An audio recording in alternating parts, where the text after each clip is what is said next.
So instead, you want to focus on inputs. You want to focus on regulation. You want to focus on circadian rhythm.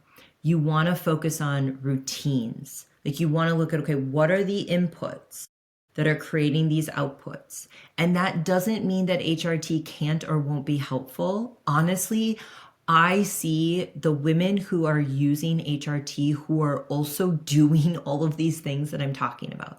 So regulating blood sugar, focusing on digestion and making sure their drainage pathways are open, liver support, nervous system support, really looking at boundaries, really looking at what is creating stress in their life.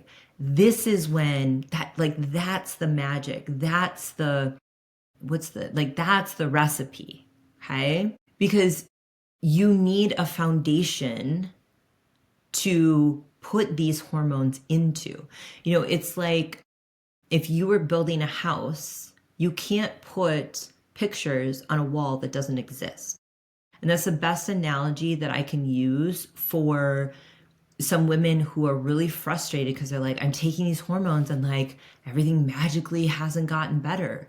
Well, do you have a foundation? Do you have walls? Do you have a roof? Like, are you actually feeding yourself? Are you actually sleeping? Are you actually resting? Are you actually moving in a way that is appropriate for you and based on what's going on in your life? So I have a couple things that I would encourage you to try. So the first is to support digestion.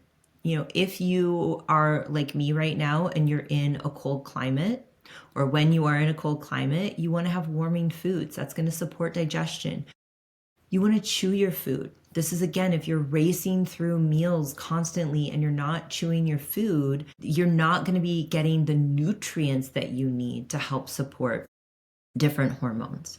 I'm a huge fan of castor oil packs for, creating like a parasympathetic response, so relaxation response.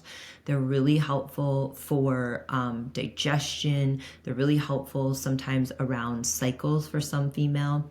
Ginger, peppermint tea, I'm a huge fan of those.